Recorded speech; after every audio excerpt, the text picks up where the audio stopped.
Welcome to Faith at Work, the podcast where we inspire and equip professionals to live out their Christian faith in the workforce. Whether you're navigating leadership, balancing work-life challenges, or looking to make a deeper impact, we're here to equip and guide you on how to bring your faith into work.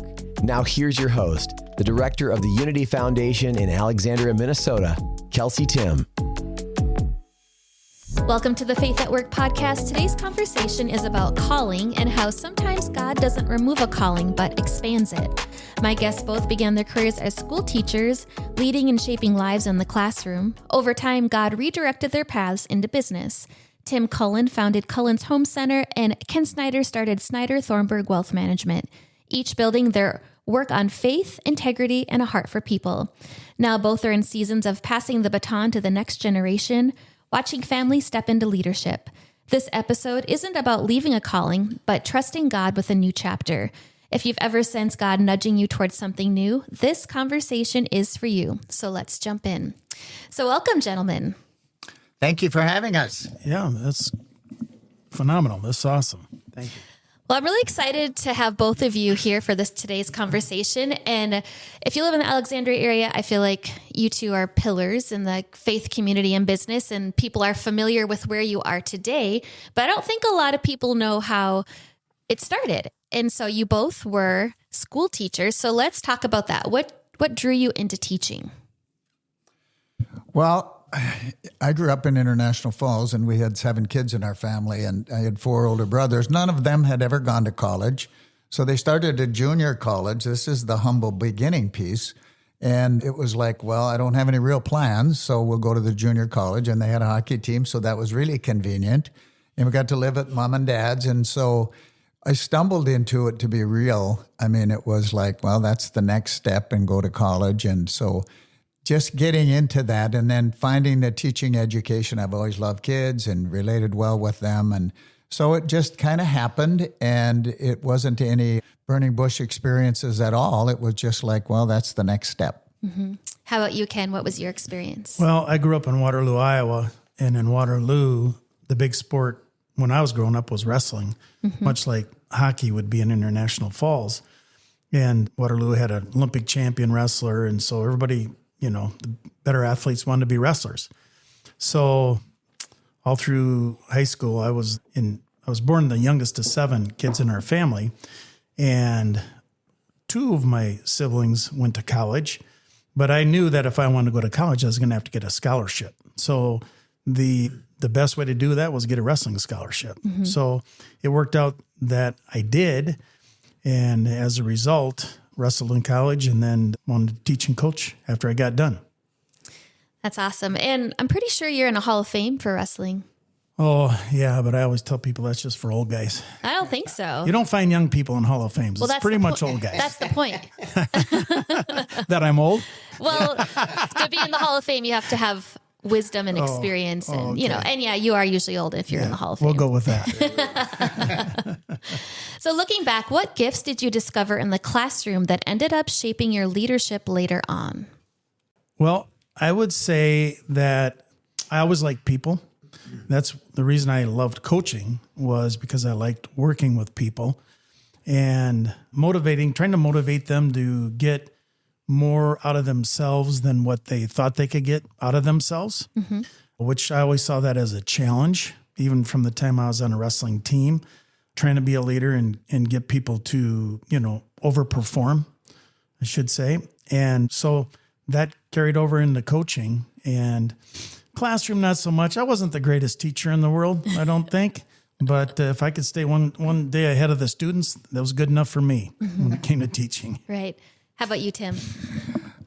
I guess I discovered, because we had 7 kids in our family too, and with 4 older brothers, and it was a busy place. And so we didn't really get to experience, and we grew up on a small farm, and we had the chores. So I think I discovered the gift of communication in relationships. And I just think it was a great learning experience for me. Unfortunately, those kids had to go through that experience, but I think it was all good, and we all grew together.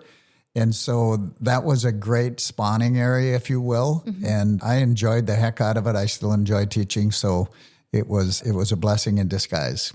Yeah. So when did you first sense a shift that God might be calling you into something outside of education? Well, for me, I don't know that it certainly wasn't a burning bush experience. I was always ambitious fella, hard worker.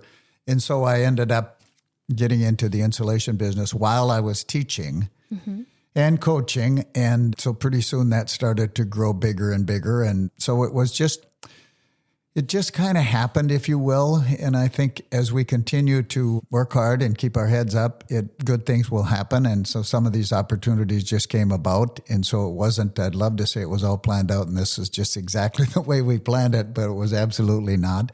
And so we're just blessed the way that it started and turned out. How about you, Ken? Well, when I was coaching, we had really good teams. I coached for 3 years, and we took 15 kids to the state tournament and had a couple state championships and a runner-up, a couple thirds and a fourth. So we had a lot of success, but I was all consumed with it. It's the only thing I thought about. In fact, one of our assistant coaches' wives asked me one time, "Do you ever think about anything other than wrestling?" And I said, "Why would I?" But going into my third year, our first child was born.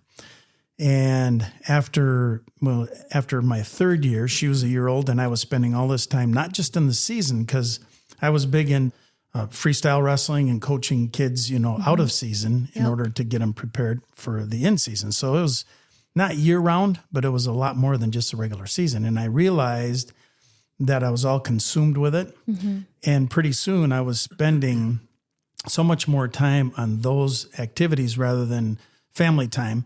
And I felt the Lord nudging me that, I think it's time you do something else and pull me away from. I heard a saying, I probably shouldn't say it on here, but a saying that I thought was pretty good from one of the most successful wrestling coaches in colleges today, just retired. And the saying that he said was, and he was all consumed with it as well. And it was affecting his relationships. And he said, if you're an alcoholic, you don't get a job as a bartender.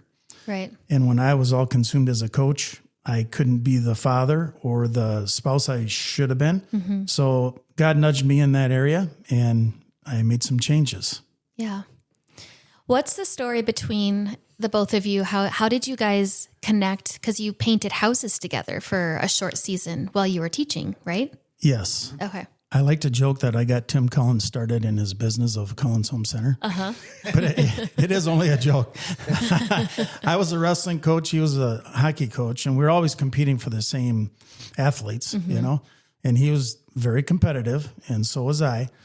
But during the summer, we got to know each other. And during the summer, we decided we'd, paint a few houses. And it worked out really good. But the funny part is we were always within earshot of each other. No matter where we were on the house, it wasn't, he was on one side and I was on the other. We always had our ladders within, 12 feet of each other, whether we were scraping, painting, caulking, whatever. And we just talked the whole time. So it was really awesome. You guys both have the gift of gab. Well, Tim does. I know that. The gift of gab. we call it relationship management skills. Yeah, whatever. That's a much better explanation for it. And I'm one of these guys that doesn't think there's coincidences. And God put you in certain spots with certain people for purpose. And so Ken and I had a really good time for a couple of years. And we were teaching and coaching, playing a little softball in the summertime. And so anyway, I think that was, and I thank Ken for personally part of his growth in my growth in being a friend of Ken Snyder. So that was just a sweet, sweet time in both of our lives. I know it was. It was great. Those 20s, you never get those years back, and they are some of the sweetest years. So what were the emotions around the transition as you were, you said it wasn't like a burning bush moment, but you started doing other things and maybe you realized, I can make more money doing this, or, maybe I actually am more passionate about XYZ. How did that transition take place? Because you're both teaching, you're coaching, and then you're doing odd summer jobs, realizing that, maybe I have more of a passion for what I'm doing in the summer. Right. And my career path, I had a lot of side jobs always kind of, and it was, I would blow insulation attics in the evening and coach hockey. And So it was just a transitioning, and the business got good enough and strong enough, it was apparent to me that was where I should be. And I don't know if I could control my own destiny. I guess I would stay that. Still being able to coach hockey and be connected with kids and relationships that way was important. But it evolved over time for me. It was not this is the year. And of course we could, at that time in the school district, you could take a leave of absence. So that was a real sweetness so that I could go practice, do the business. And if I fell on my face, I still had a job. Yeah. How many years did you teach Tim? Oh, I think it was about a dozen. I taught actually when I was playing hockey in Green Bay, Wisconsin for 2 years. And then I taught, and that was at a Catholic parochial school, and I absolutely loved it. And then I think it was like 10 years here. Okay. I think my second year, I was visited by an individual at the school district that I was called down to the office. The guy wanted to meet with me during my prep period. And the guy's name was Walter Balick, and he worked for a company called State Bond and Mortgage Company out of New Ulm. And he talked to me about selling insurance and investments.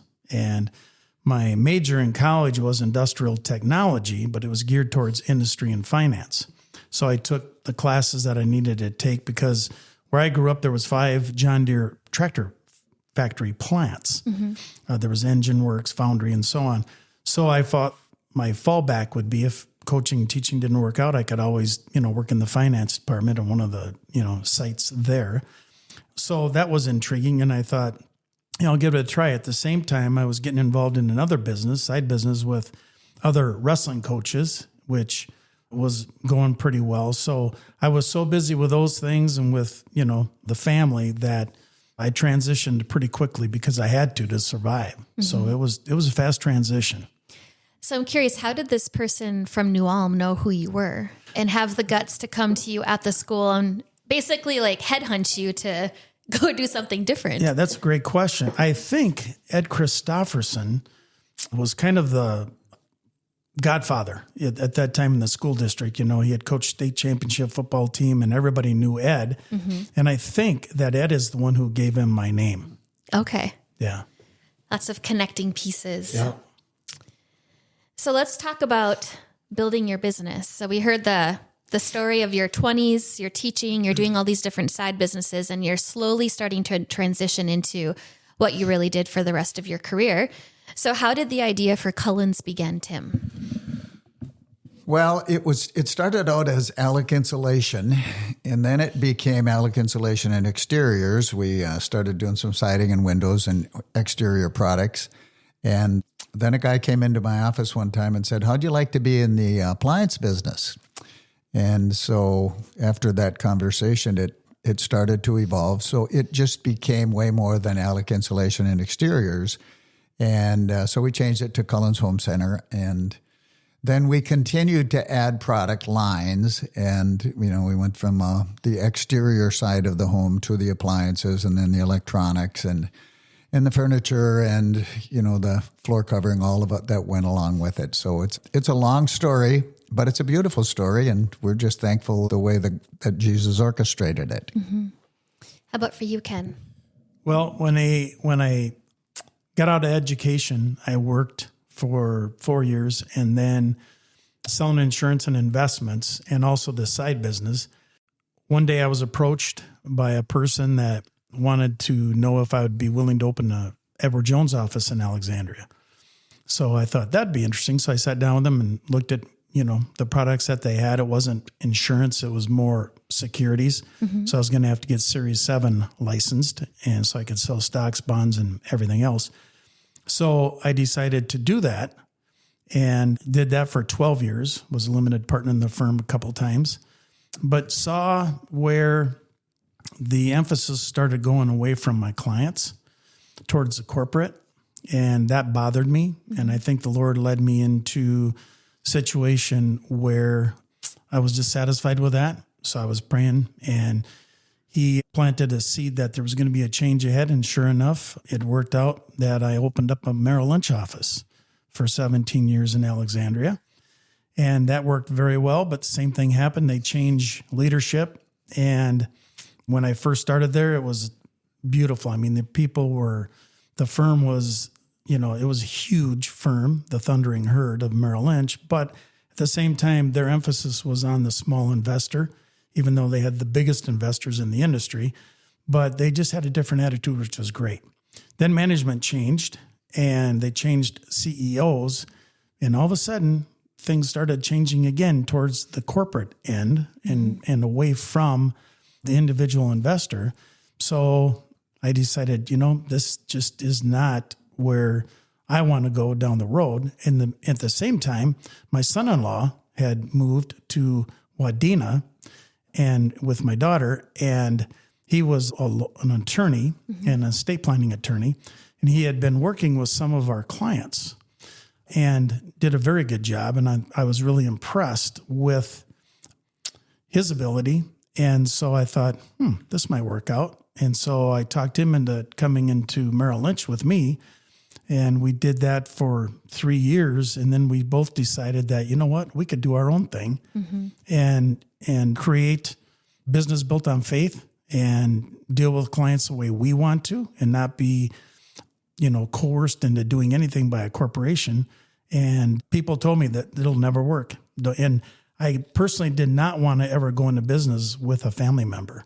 That was one thing I kind of was told, don't ever do it. But I thought, no, this will work. Dustin Thornburg is his name, and great kid. And I thought, we can do this. We can make this work. And we did. And it's worked beautifully. Yeah, that's really neat.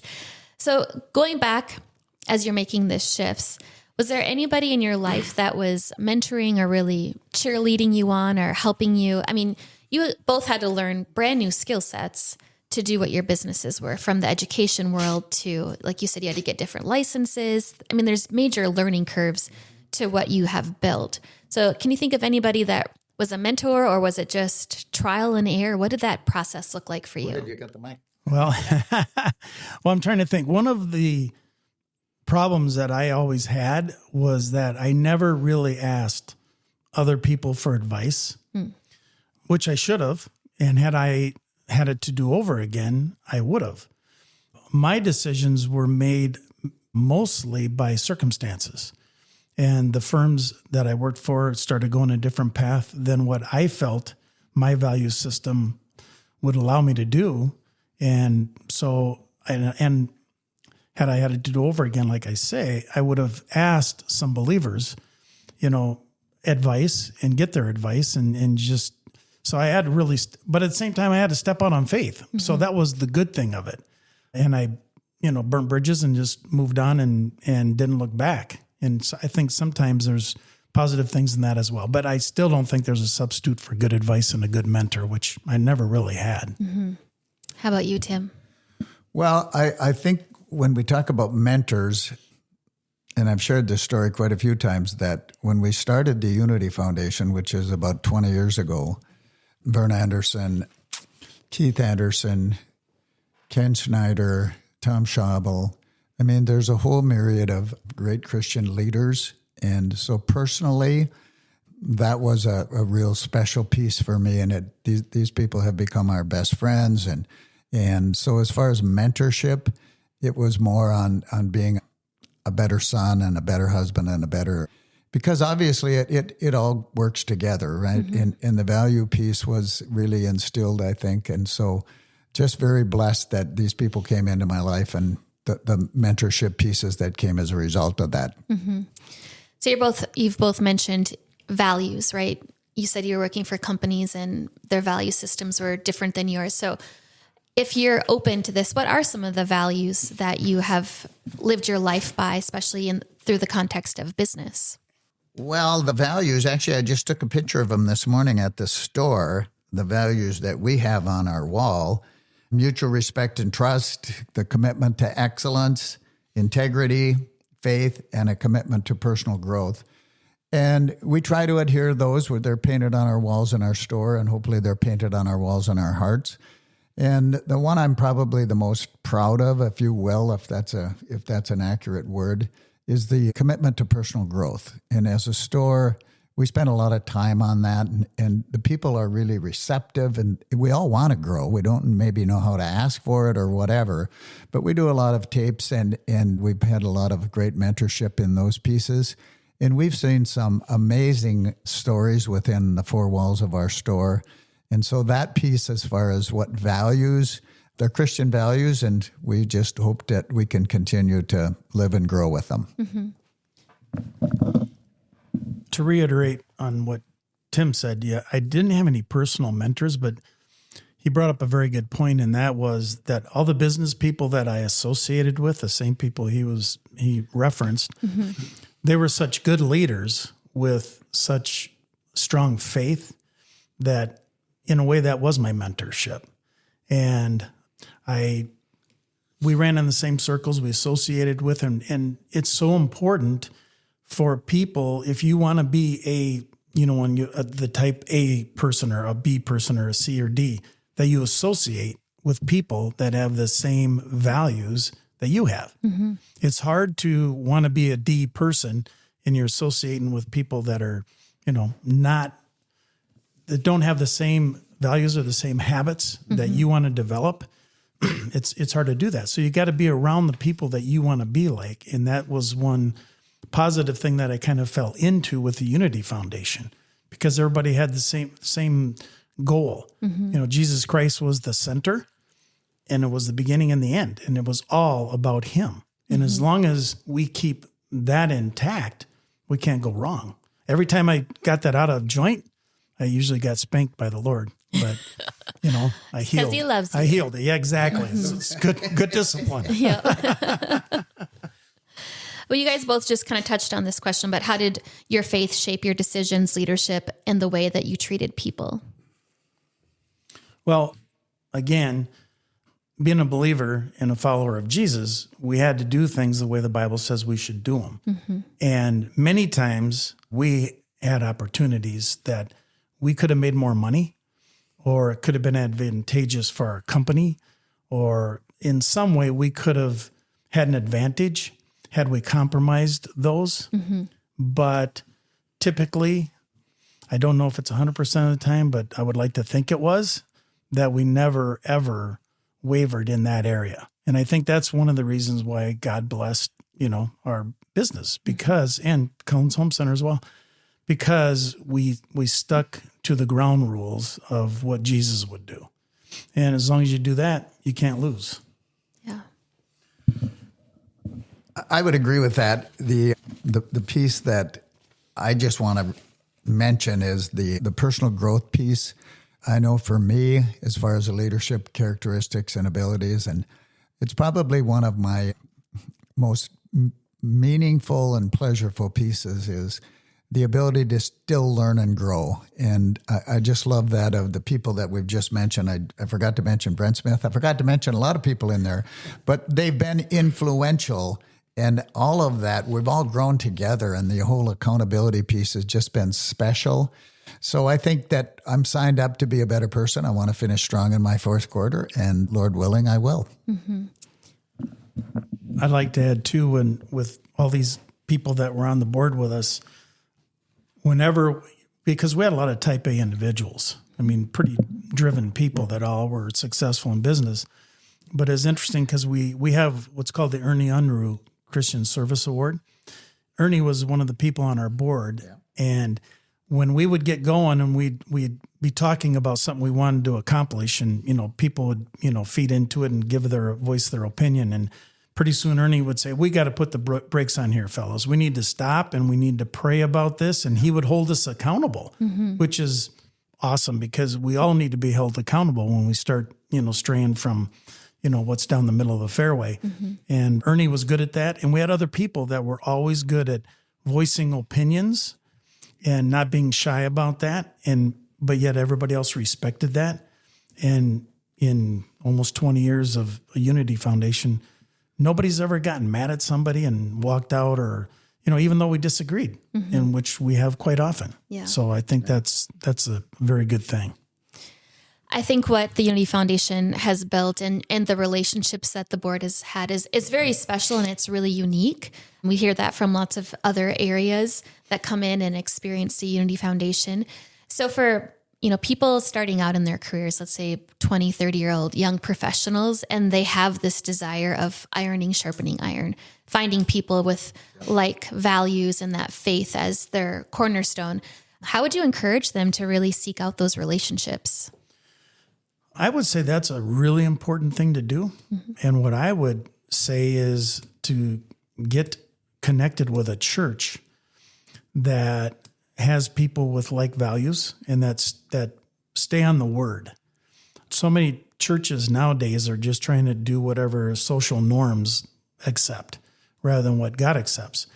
And for younger people to associate with the older people in their churches, I think is one step. Another thing is to associate with successful business people that have those same values, and to rub shoulders with other people other than just the people in their select group. Tim talks about personal growth. That's what it's all about. And you can't grow if the only person you're listening to is yourself. Mm-hmm. So you got to be around other people that are like-minded and where you want to be. We are who we hang with. Mm-hmm. And we have reminded our kids of that. And we can't deny it. You look around, that's who you are. And so the significance of you choosing who you hang with and what groups, I know that like in our spiritual growth, roundtables with 6-8 people, that's where the real growth occurs. You can sit in a pew and that's beautiful and we need it, but we don't interact and we don't have conversation. And so when we're in roundtables, and I just love it. We in our church are in mentorship groups and we get 10, 12 guys and we meet once a month and we read a book and do these things. And it's just so valuable. And you see the growth and it doesn't matter how old. We got one guy that's 88 years old in our group and it just excites the heck out of everybody because he's learning, he's growing, he's excited. Mm-hmm. And so for all of us to be looking for those opportunities and asking questions of how do I get connected? Because that piece is just so significant and it's special. It is. Well, and I think, Tim, you're talking about discipleship, right? The Sunday Amen. Service is important. Yep. And discipleship is equally, I would say, more important than just a Sunday service because that's where the ironing, sharpening iron. Yep. And that's where accountability, transparency really takes place. And that's where growth happens, right? Yeah. And so we need to build those relationships. So it's just amazing, though, because I just think in my own heart, there's just so many people that want what we're talking about. It's like, I'd like to be connected. I'd want to be able to help my kids more with their spiritual growth. And the hardest part is opening the door, cracking that door, getting connected. So again, please leave your comfort zone, ask questions, just give us a call, whoever. It's like there are lots and lots of opportunities. And once we start get connected, the discipleship training, which is kind of a foreign word for a lot of people, it's like, well, geez, I'm just a normal guy. But God uses us normal guys. Mm-hmm. Well, and you look at the apostles, those guys, some of them are misfits, but God uses, and that's why he chose them, to prove his power and that he can work through weak people. Mm-hmm. And when you look at Alexandria is a very unique town in that you look at the major employers. I mean, Cullen's Home Center, you look at Douglas Machines, you look at Agard, you look at Industries, Alex Industries, mm-hmm. I'm sorry. And you look at these companies, they're headed by believers mm-hmm. with the same values, and you don't find that. I mean, I have yet to find another community that's like that. Mm-hmm. So there's lots of opportunities, and like Tim said, people want that. They may not know where to get it, but talk to any board member of the Unity Foundation. They'll show them and point them in the right direction. Well, one thing I can actually announce, because at our strategic planning meeting, this got approved, but we did a soft launch. It's called Faith at Work Circles, and it's essentially what we're talking about. It's for people that want to grow in their faith at work. And so we formed these small groups. We did a trial run the last 3 months with a morning group and a lunch group. And it was just the sweetest time together because it was multi-generational and it was men and women, and it was from all different industries. And it was just so neat to open up our Bibles and then to challenge each other on how are we going to live out our faith. You know, we met every other week, but we're going to be launching those and opening it up to everybody else. And those will start in February. So that will be a great opportunity if you're listening and you're wanting to find something, that will be your first spot. And then also like get connected in your local church too. Right. Well, one thing I would say too is, you know, sometimes people avoid situations like that because they think, oh, those people are all perfect. You know, no, we're not perfect. In fact, we're the opposite. We're imperfect, you know, and we all screw up. We make mistakes. Yep. But if you've got a group that can hold you accountable in love and not pointing a finger, that's where personal growth comes from. Yep. And that group that you're talking about is going to be perfect for that. Yeah. So we're gonna go to the next questions, lessons from the journey. So this may require extra levels of transparency. What was one of the most difficult leadership moments you faced, and what did God teach you through it? Well, for me was early on when I made a really bad mistake, and I was involved with some other business people in an investment business. I was 30 years old. And the way it was structured was through promissory notes. And it was a foreign currency trading platform.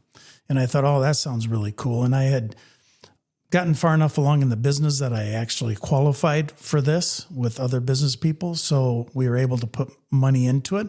Long story short, as it turned out, it was one of the largest Ponzi schemes ever in America. There was movie stars that had money in this thing. I mean, it was, as a result, I won't get into all the details, but the first 6 years, we had to deal with attorneys. We had to deal with just all kinds of situations that I would never want to do again. But the positive thing is that I didn't have a choice but to stay very close to the Lord and walk through that every day. I couldn't risk not being in the middle of his will. So as I look back, that was really a very good thing for me, but I wouldn't wish it on anybody else for sure. Right. Kenner, I was going to ask you a lot more questions about that, but we're on the air. So We did get all our money back, by the way. Oh, that's good. You know, and I look at that question, I listen to that question. It's like the things that I've learned on the way are really personnel related. Probably the hardest part of our business is personnel, and we deal with people. We're in the people business, right? We're not in the appliance business. We're not in the home center. We're really about people and helping people. So I guess my regrets, if you will, in my learning curve has been shaped by how I did those situations in the past and how I've learned and grown. And don't get me wrong, I still have lots of mistakes, but those decisions or the way we handled circumstances in the past, and especially now with, hopefully my heart is in a better spot than maybe it was. And I don't know that I was a bad guy, but it was like, you know, that the way we handled and did business with people, it's like some of those I don't look back and have a smile on my face. It's like, okay, sorry about that. And we can move on. But it's always about people. Yeah. How did you discern the difference between your plans and God's plans in different seasons? Well, I'll start on that one. Again, I did not have a burning bush experience, and I just thought it was logical for me to continue on this path. And I say that because I did love teaching, but the compensation level of teaching is, well, I got to get another year older to get a raise. And I don't know, that just didn't fit my DNA real well. And so when I had the opportunity to get in business and you eat what you kill, you earn what you deserve, seemed like, and we didn't have any real business experience in our family, but it just seemed fair and seemed logical, and it was incentivized in a lot of different ways. You know, I went from education into business, and I think like Tim, once you get into business and you realize that if you work harder and you're good at it, that you can be compensated, you know, in relationship to that, that kind of fueled the fire. And my wife quit working, so we kept having kids. And next thing you know, everybody says, well, did you keep having 5 children because you wanted to get a boy? And really, that never entered my mind. But I would come home and sit down at the dinner table, and it just seemed like there was always one spot missing. So we had to fill that one. It's a good thing we didn't have a bigger dining room table, or I probably had 10 kids. So now, since you're talking about kids, we're going to switch gears, because now you both are in the process of passing the baton on to the next generation. So what has it been like watching your children or your son-in-law step into leadership in the business that you built? Well, it's been great. Like I said earlier in the interview, people said, oh, that never works. You can't make a family business work, and because work ethic might not be the same, blah, blah, blah. But in our case, it's worked beautifully. So, he does a phenomenal job.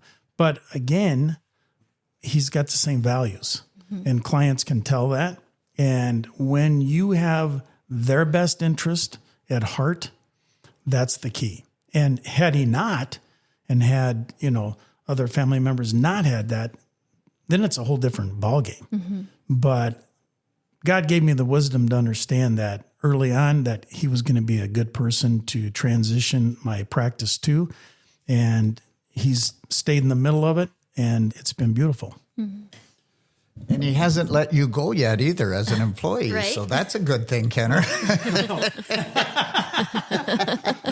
No, I would echo, before Ken gets back in there, I would echo the same sentiments. It's been great. It's not always easy because your kids, and we have multiple family members that are inheriting our business and one son-in-law. And, when you'd see some, but we worked together long enough that their value set aligns. We actually had a professional, Mark Dieterding came in before we handed off the business to make sure that our values aligned. And boy, I would recommend it for anybody who's going from one generation to the next in their business, because, you can take care of the financials, you can get your accountant and you can get your attorney, and all of that is good and important. But the value piece, to make sure that you guys align in this handing off of the baton. So no, it's been great, and it's been a blessing. So one more question that just popped into my head was, how did you know, so like the timing, right, of when do you start that process and journey of handing it off? Because you want to make sure that they're equipped and they have tools and you can be a resource to them. Yeah. And so kind of what was that process for both of you? Well, for me, it was easy because I didn't really know what retirement looked like. And my first digit started with a 7. So I was 70 years old. And then I had some health issues. And so I really believe that it's like, okay, God, thank you for the message. And it was time, and I was working my way out. But when I had the health issues, it was like, okay, this is a period of time, and they got it. They're good kids. They work hard. They have their values in alignment. So no, it was easy. Well, and for me, kind of along those same lines, the value system was there, and I was getting closer to 70 and realized that I didn't want to go this hard forever. So the transition worked pretty seamless, actually. Mm-hmm. And I'm still working 2 days a week. And, I've got clients that I work with. I always tell people that, when they're not working with me, they've got shifted to the A team. I'm on the reserve list, but the B team? Yeah, I'm on the B team now. It's first for everything, Ken. Well, that's true. But so no, there are some clients that I've worked with for 40 years, and I just love doing it still. It keeps me sharp, and as long as I can cope mentally, I'll do it for a while longer. Mm-hmm. What do you hope that they would carry forward from your example in regards to Dustin and then Tim's kids? I would just hope that they never sacrifice what's important for our clients. Because if you take care of the clients, everything else will take care of itself. Mm-hmm. The revenues will be there, but that can't be the focus. It's got to be client-centered and God-centered when it comes to those clients. So as long as those two things stay intact, we'll be fine. Mm-hmm. Yeah, I would echo that. The value piece, and it is interesting, and I've heard the saying, and I believe the saying, that you can't outgive God. And so the generosity piece and the piece that if we know and we truly appreciate whose business it is, it's just a lot smoother ride. But I'm just very pleased with our kids as far as what they've carried on. When you walk into our store, there's a Christian verse on the wall, Mark 10:45, and it's for even... And our people are all aware of this, and we talk about it in our all meetings. And for even the Son of Man did not come to be served, but to serve. And you think about our business, we're serving customers all the time. So just trying to connect that piece, and our kids have done a really good job. We started Christ in Christmas as our December promotion, if you will, and we have kept that. We hand out Christian books we have them in our lunchroom for anybody. We have a lot of personal growth things that we invest in for our people. So we have Bible studies, we have prayer groups. It's just been a blessing. And just on those pieces, just because a lot of people I think are intimidated or, well, we can't do that. That's secular and you can't mix the two. And I don't know how many years we've had the business, 40, 50. Never had any pushback. Ever, thank the Lord. But we've been able to help people find ways, not do any transformation for them, but just encouraging them and giving them opportunities to step into a better life. Mm-hmm. That's really good. So your kids all got to watch you build your businesses, right? They were home while you built these, and then after, and then now, like you're sharing, you have kids working for you. What's one thing that you hope that your kids take away from your story and your experience? Well, I would say that the actual piece that it's not our business, it's God's business, and that He has appointed us as stewards of His business. And if we have that piece right in our mind and in our heart, the rest will take care of itself. Mm-hmm. And which is a very good point, Tim. And I would say that I hope that they learn to be patient and not try to outrun God, which when I made mistakes, it's usually because I was trying to get ahead of them. Yeah. And that doesn't work too well. But at the same time, to associate with people like Tim, if you want a project done, put Cullen on it. He's like a bulldog. And sometimes, when we have personalities like that, we ruffle some feathers or we say something or do something that isn't right. And that's not necessarily a bad thing. The only bad thing is if you don't try to make it right. Mm-hmm. And we've all screwed up, but we've all as a group, I think, have tried to make those things right. And we'll probably screw up again, mm-hmm. which is okay as long as we try to make it right. Yeah. So what would you say to someone who's feeling the God nudge towards something different than what they're currently in, but is afraid to take that first step? How would you encourage them? Well, I would encourage them just to reach out to the program that is starting in February through the Unity Foundation, or any of the business people that Tim's mentioned, I've mentioned in this podcast. They're all open to talking with anybody, mm-hmm. and just seek people out. And don't be passive about it. I mean, if you're going to be successful in anything, you got to get after it and just, put yourself out there and don't be afraid of rejection because typically you won't find it. Right. And for all of us to remember when we're making big moves in our lives to pray about it first. And then that vetting process, like Ken referred to, it's like, there's a lot of really good people in it. I'm a guy who maybe I don't have a lot of confidence in my own decision-making people, so I always try to vet the process with other people that I respect.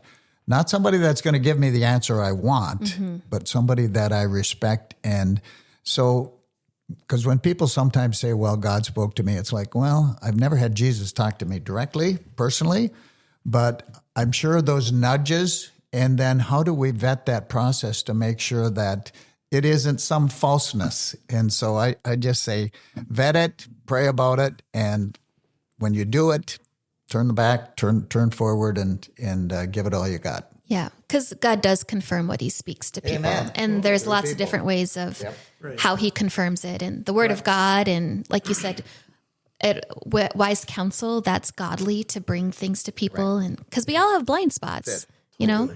We Yeah. And we can tell ourselves what we want to hear sometimes. We can. Absolutely. Yep. Well, and I think that's that part of like, we have to stay low. You know, that is the Christian life, is death to self, right? Is that consecration. It's a narrow gate. Yeah. And so we have to walk with that spirit of humility, knowing that we don't know everything, but he does, and that we can trust him in those journeys and processes. Right. And I think as we grow in life and the older we get, we realize that it's not about us. We're stewards of everything that God's entrusted us with, you know, down to our houses, our cars, even our children. Yeah. And if we can keep that in perspective, that we're stewards, not owners, it's kind of humbling, and it keeps us right where, you know, Jesus wants us to be. Yeah. It's releasing, right? Totally. It's like sometimes a daily thing, releasing our business, our spouses, our children back to him. And that can feel really scary, especially if you like to be in control. Absolutely. It can be a minute by minute thing for me. Yep. What is one piece of wisdom you'd want every young leader to hold on to?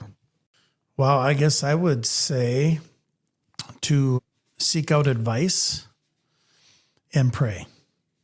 You know, not necessarily in that order. Pray first and ask that the Lord, you know, leads you to people to give you good advice. But furthermore, to take the advice if it's good advice. I've seen a lot of people, younger people especially, they'll get good advice and then do just the opposite. And being older, you can tell, this one's going to hurt. You know, they're not being smart, but you can tell they've already made up their mind. They're asking you the question, but they've already made up their mind. Yeah. And that can burn for a while. Yeah, I would concur to pray about it, whatever that decision is that you're facing. And then, you know, I don't know that there's a magic bullet of one thing, but seeking counsel and seeking good, wisely counsel and lots of it so that you can explore a lot of the blind spots that you didn't see. So I just think if you pray about it and you're upfront and you seek the counsel, good things will happen. Well, thank you. This was such a fun conversation to hear more about your journey and where God has led you in your career path. Can I put you both on the spot? Absolutely. Would you guys like to pray for people that are just starting out in their careers, or maybe they're in their 40s and they're feeling like, oh my goodness, God's calling me to do something totally different. And that can feel intimidating as well. So just people in transition, would you pray for them? Absolutely. And you know, I think that's as we get into our fourth quarter. Who's in the fourth quarter? You are. Definitely. But as we do, and we're not engaged in the workforce, and I visit a lot of elderly, and I have a lot of older friends, and it's like, I feel bad for them sometimes because they feel so inept, and it's like, well, what am I adding value? Why am I here? What does God have me? Why doesn't he just take me home? But in our fourth quarter, in theory, we have more wisdom. Mm-hmm. We have more contacts, we have more relationships, and it's like, so the opportunity or the privilege to come alongside of somebody and pray with them and help them. I mean, if somebody's struggling with decisions, I think Ken would say the same thing. Just, give us a call. We can have a cup of coffee and no harm, no foul. So I think that's one of the sweetest things that God has given us the privilege to do, is come alongside and pray with each other. Okay, Lord, we just thank you for this podcast. We thank you for Kelsi, for doing the great job that she does. And I just thank you for Tim, who's been a long life friend for many, many, many, many years and decades. And I appreciate him and the blessings that you've bestowed on him and his gifts and talents. And I just pray for everybody out there that might be listening to this, that's looking for some answers. And we really bind Satan with our words, and we just activate the Holy Spirit, and we just pray that we just give the Holy Spirit the power to go out and clear the pathways of any demons or any spirits that don't want these younger people to seek wisdom and to seek your will and to want to be good stewards with everything that you have bestowed on them, their families, their talents, their gifts, everything that you want them to experience in life. We come against anything that wouldn't want that to be successful. And we just pray a blessing on their lives and anybody listening to this. And we just give you all the praise and all the glory in Jesus' name. Amen. Well, thank you so much. This was a treat for me to be able to have this conversation, and I know it's going to bless a lot of people. Thank you for joining us on Faith at Work. We hope today's episode has inspired and equipped you to live out your faith in the workforce. Don't forget to subscribe, share with a friend, and join us next time as we continue to equip you on your journey of faith at work. Faith at Work brought to you by the Unity Foundation. Learn more at unityfoundation-alexandria.com.